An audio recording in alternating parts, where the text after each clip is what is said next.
What we have, in my opinion, to work with is the brand awareness in order to establish and consolidate our leadership, because we cannot sleep on our feet and waiting for something better. What we have as a very important, economic model that we can sell in this market is the storytelling. And we need a more consolidated strategy to increase the awareness of our wines, because our wines are so diversified. Welcome to another episode of On the Road Edition, hosted by Stevie Kim. Each week, Stevie travels to incredible wine destinations, interviewing some of the Italian wine scene's most interesting personalities, talking about wines, the foods, as well as the incredible travel destinations. Hello, my name's Stevie Kim, and welcome to the Italian Wine Podcast. This is our second special edition of Italy, Kazakhstan. Yes, second year in a row, we are back in Almaty. And today with us, we have Ambassador Antonello De Riu. Ciao. Hello. Welcome. Hello, everybody. How do you say welcome in Kazakh? Do you know? No, it's don't ask me. Yeah, he's just started here, so we're going to give him, just cut him some slack. So first of all, I looked you up in LinkedIn. I haven't seen you in a very long time, since the Hong Kong days, when you were general counsel, right? So what, in your LinkedIn profile, it says Ambassador Extraordinary and Plenipotentiary of Italy. Now, what does that mean exactly? I'm the ambassador at the end of the day. It's a normal international relations denominations. Like wines, we as ambassadors have this title when it is a full range ambassador, because it can be also something related to a restricted mandate that we can have in some countries. Of course, it's not the case of Kazakhstan. Okay, but there is a difference between ambassador and the ambassador extraordinary plenipotentiary. I mean, it has a very long title. Yes, no, this is just to tell that you are a full ambassador in one country, and because sometimes you can be chargé d'affaires, it depends on the grade of the relations that you can have with this country. Of course, relations are excellent with Kazakhstan, so I'm this very full name, but however, ambassador. Yes, you've started here just in April. Yes, right? The middle of it. Right, middle of April. And prior to that, you were in Kosovo. Yeah. So what lessons have your time in Pristina have you carried to your work here? Our job is, of course, always to move to one country and to one continent and a completely different culture. I have to say that both Kosovo and Kazakhstan, from this point of view, I feel lucky, were my choice. Then, of course, they accepted and they give me this post. But, of course, in the Balkans, there is a stronger presence of Italy, historically speaking. But I can say also that even here in Central Asia, I found some, especially a perception of Italy that honestly surprised me, because we don't have a long history of presence in this area of the world. Instead, I find a natural attraction of Kazakh people, young people, towards Italy. And this is witnessed also by the huge amount of visa that every year our embassy delivers, over 30,000. So something a little bit personal, you know? So what initially drew you to a career in diplomacy? How did it start? You know, my father was a manager of a infrastructure company, and I was used since my childhood, early childhood, to move every 2-3 years in different parts of Italy, north, south, and central of Italy, and then even abroad. Then I settled when I was 16 in Roma, and after my university degree, I decided to embark in the public examination to enter the diplomatic career, because I wanted to repeat the life that I managed when I was a child together with my father. Mm-hmm. So now transitioning to Kazakhstan from Kosovo, right?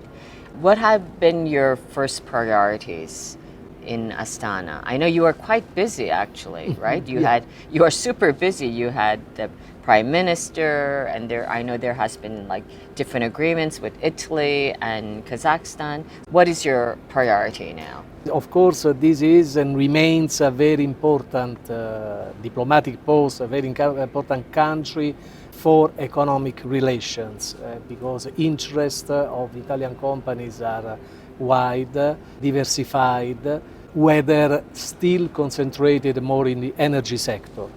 However, my intention is also to focus a lot in what we call soft power, because Italian soft power has a power of attraction, especially towards young generations, that here in Kazakhstan could make the difference not only for cultural purposes, music, art, and of course even food and wine, but this is a general reflection also on the economic interest, because once you create a sense of Italy as a general part of the life of the people here, automatically you deliver interest, our presence, and then also our economic presence in this country.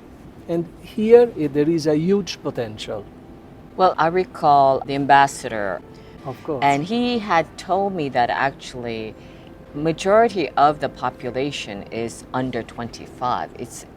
I don't think there's anything like this similar in the world. I think right? it is one of the youngest nations together with India in the world. And this is a huge potential. You see that in 20-25 years, the forecast for the population growth, they talk about a double of the population. That means that actually it is 22 million people, it could be around 50 million in less than one generation. That's crazy. And this is a huge boost to all the economy, because you can imagine, first of all, also in the real estate, because the people are making families, and now they are not. They are following the same path we followed in our societies. Now they are splitting. There are mononuclear families quite numerous, because it's between 3 and 4 kids for each family. They need a house, they need a car, and then they have new tastes, they are more exposed to the international trends. They broke up this isolation that this country historically had, especially during the Soviet Union. And so they can be influenced, and they get the influence from external factors, from other countries, and of course we have to be here, we have to position better in every sector, wine included. Yeah, so getting back to wine, Central Asia, when we think of Central Asia, of course we think of Kazakhstan as one of the countries. It's increasingly seen as a bridge between Europe and Asia. In certain way. How can Italian wine producers position themselves to benefit this strategic location? You mentioned already, and I cannot agree. There are two factors, geographical, and this is structural, and then the actual trend, especially of international relations. So from one side, the geography, as you mentioned, is a bridge between, and is historically, this is the history of this area of the world, a bridge between the eastern part of the planet and the western part of the Euro-Asian continent. But moreover, there has been in the last years some geopolitical shifts that made this place much more valuable to find a new international route for trade, for international trade. And that's why the importance of these countries in the last decade grew dramatically. And this is the way through which we can establish a better presence in this area, because we talk about the region. So let's dive into a bit about the Italian wine, because as you know, all we care about is Italian wine. We are only vertical, we only want to understand Italian wine. So in your short hiatus here so far, you've only been here for a few months, but what is your impression with regards to the impression of Italian wine in Kazakhstan? It's growing, the importance of Italian wine and also the awareness. First of all, it's not my opinion. It is data. We are the biggest importer country of foreign wine because even here they have a small production of wine. And, more than France and Spain and more than other France and Spain. More than France and Spain. This is an exception because, as you mentioned before, when I was in another post in Hong Kong, yeah. it was definitely different. Yes, completely different Completely story. different. What we have, in my opinion, to work with is the brand awareness in order to establish and consolidate our leadership because we cannot sleep on our feet and waiting for something better. And the brand awareness, because French wine, where it is perceived always for a matter of sophistication and so prestige, then the Spanish wines are more popular for their ratio between quality and especially the cost, because it's cheaper and this can attract. But what we have as a very important economic model that we can sell in this market is the storytelling.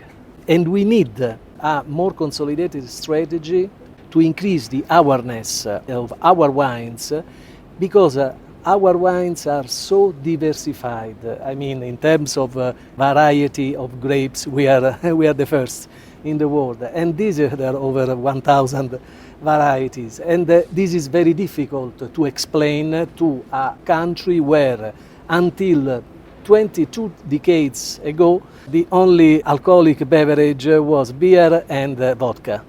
So this is something that we have to work on, but we are not trying to recover the time because we are the leader. Our worry has to be to consolidate and to strengthen our position of leadership. Okay, so then as the embassy, how can you be an assistance support for the Italian wine producers who want to explore and this market opportunities in Kazakhstan, and specifically in two main cities, right? Astana and Almaty. These are the biggest promising centers, even because here there is a consolidated presence also for all the HoReCa sector, hotels, restaurants, refined restaurants, sophisticated ones, and so it is easier to sell quality products like Italian wine, and this is important. But what we can do and what we do, first of all, we try to give our support to initiatives like the one of Vinitaly. And because, we really appreciate that. Of course, this is a matter of fact and has to be like this. And moreover, we have also our own, so supporting the institutions that promote Italian wine abroad, like Vinitaly. At the same time, implementing on our in-house activities, promotional activities.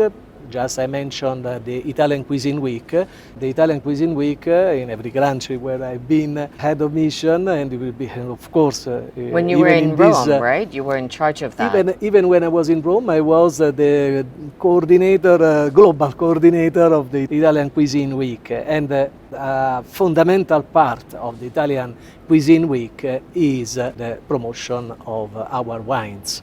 So this is something that we are going to continue. Then pairing with, trying to establish on our own also relations with distributors, importers, HoReCa professionals, and at the same time in a country where social media everywhere, working also with influencers and bloggers. Because in a very young country, as you mentioned before, like Kazakhstan, social media is more important than in others. I know that Marco, the previous ambassador too. First of all, I think Ambassador Marco Alberti and yourself, you kind of traded places. I mean, not exactly, because you were in Kosovo and he went to Albania, which is close, right? Absolutely. I pay visit to him in one day from Pristina. So it's very close. And he was in Kazakhstan and now you're in Kazakhstan. So you kind of traded places. Right, so I think the previous ambassador Alberti, he was really keen and proactive in social media. Are you going to try to keep that up, or because he was also very proactive himself? Are you very active in social media? Yes, and for the institutional purposes, yes, not for private Yeah, so- purposes, only for the So what are the institutional. channels you use? LinkedIn mostly? LinkedIn, yes, this is the only social media that I manage directly. The Yes. others I coordinate. The other social media that here that we use are Instagram and Facebook. We are considering now to open also a Twitter, whether Twitter is more It's called addressed. X now. X, yes. Yes. Yes, Mr. Musk, otherwise will scold me. I don't want to start that No, conversation. absolutely. We avoid. And so the idea is also to open a X account, but it is addressed more to the international audience because, however, there is a growing international audience in Kazakhstan. Oh, many so like expats. expats. Yes, at the Well, end, like in Hong Kong, very it's a similar segment. to... It's a segment of the market, by the way. So Right, right. why our public, in general, to which we address through social media, cannot include foreigners? There is a growing number of foreigners in this country, so we will open also an X account. So, you were the lead with the Italian Cuisine Week. So you have a lot of experience with food. How important, because, okay, this is what I think. First of all, this is my personal opinion. As I started getting into more food, first of all, Italian wine producers think that wine is the absolute protagonist. But I believe that actually it's the food. And wine is a complementary item to the food. But I found that many of the chefs, especially the super chefs, right, they don't really care about wine. Luckily, there are wine directors and sommeliers, right? And what is your personal view? So you can say what you think, okay, about this relationship with Italian food and Italian wine. Because I personally believe that also to be successful Italian wine, I've been doing this for some years now, you have to be able to introduce Italian wine with local food, not just with Italian food. So Absolutely. what is your thought on that? I completely agree. The diversity, as I recalled before, the variety of grapes of our production is so huge that you can easily pair with any cuisine in the world. And the Kazakh one that is mainly focused on the consumption of meat, horse meat. and cow and chicken, whatever, it matches perfectly with some of our wines. An excellent combination. And I have to say also that in Kazakhstan there is an interesting trend also for, especially among young generation, but in a country that half of the population is under 26 years and it's fundamental, is also the bollicine. So the Prosecco. Okay, the and the sparkling wine. Prosecco, much more than the champagne, is perceived as a alcoholic beverage that can be used for important celebrations or important nights. And that's something that we can find also in the UK, where we So outcast friendly, celebratory champagne. wine. Yes, but at the same time, wine, also the red wines and also even the white ones are particularly appreciated and growingly appreciated. Even kind variety of wines that probably we could not imagine in this country, because we can imagine that Kazakh people as newcomers in this kind of consumption, they will be attracted by the great brands like Chianti, like Amarone, Barolo. No, also Primitivo, also Nero d'Avola, Montepulciano, simple Montepulciano are increasingly appreciated here. Okay, so bonus question. So you have a red wine in front of you. What do you think it is? Yeah, you should. I have to Yeah, try blind tasting. blind tasting. Live I blind don't have tasting. any kind of master, I should say. But you have so much experience. Okay, But the tannic it's tannic. Okay. component suggests me that is something should be more Tuscany. More Tuscany. Okay, so we will find out later because I don't know what wine it is. Yes, but thank maybe you it's for from Almaty. He gave yes, me. from Kazakh From wine, Kazakh right? wine, yes. Okay, so looking ahead, what would you consider after your end of your tenure? How long is your tenure? 3 years? 3 to 4 years. 3 or 4 years. Yeah. What would you consider a home run achievement at the end of your tenure? I think that, of course, the economic interests are fundamental because it's an essential part of international relations. But I will focus also on something because economic relations depends on contracts. Contracts have a termination, a deadline. Once they terminate, maybe there is a consolidation of the know-how and then they can disappear. But if you are able to influence, to change and to enter through what we call the Italian soft power, we will be able to establish permanently in this country, and this will give a great service also to the economic side, because if you are naturally inclined, you better understand the culture of one country, in this case Italy, here in Kazakhstan. Probably the leadership, the future generation, they will feel more attracted also by economic products of our country. And so I will focus my activity, both part in the economic promotion, okay, but this depends also on some political situation, and cultural promotion. And the cultural promotion of Italian wine and food is fundamental to establish a closer link, a closer bridge with this country. Okay, so one final question. Let's pretend our audience is Kazakh, okay?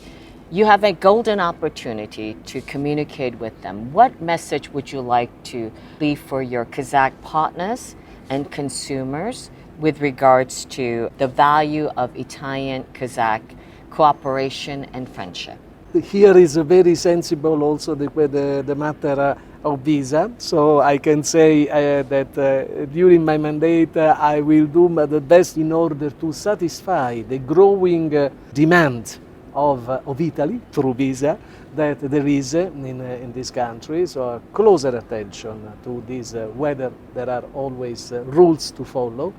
And at the same time to promise to bring more Italy here in this country, more and more Italy in this country through these events like the Vinitaly, because I think that the wine together with food is the best tool to create bridges between two different people with two different cultures and to make them friends forever.